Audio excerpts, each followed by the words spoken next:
The member for Hughes. Member for Hughes has the call. My question is to the Minister for Urban Infrastructure and Cities. Will the Minister update the House on how the government is delivering its commitment to a city deal for Western Sydney? How will this process improve livability and encourage jobs and growth in the Western Sydney region? And is the Minister aware of any other alternate approaches? The Minister for Urban Infrastructure has the call. Well, I do thank the member for Hughes, who has a strong advocate for Western and South Western Sydney. And as he rightly says, on the 4th of March, the Western Sydney City Deal was announced by the Prime Minister, together with the Premier of New South Wales and the mayors of 8 Western Sydney councils, reflecting the cooperation between 3 levels of government. This is a coordinated plan designed to deliver long-term prosperity for the region. And there are multiple pillars of this plan: planning reforms and the release of land for housing over the next 20 years, transport infrastructure so that the people living in that housing can be connected to jobs and other places they want to go. Of course, Western Sydney Airport, a $5.3 billion investment, the Western Sydney Infrastructure Plan, $3.6 billion investment in multiple roads. For a second, the member for Macarthur will cease interjecting or leave the chamber. The Minister has the call.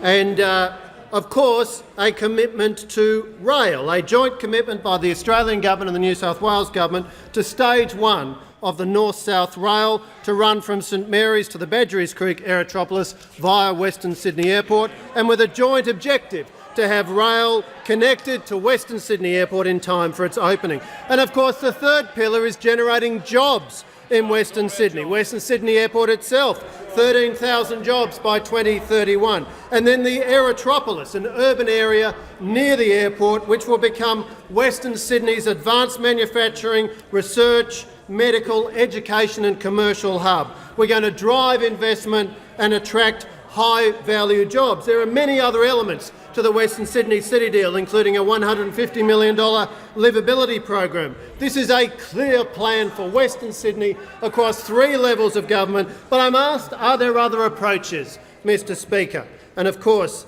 there's Labor's 2015 plan, under which they were going to deliver 14 kilometres of rail from Leppington to the airport for $400 million.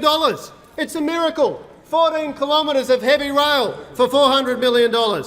That shows a complete lack of understanding of how much heavy rail costs. Then, of course, we had the New South Wales Leader of the Opposition, Luke Foley, saying after the City Deal was announced that Mr Foley said a state Labor government would deliver the rail link faster.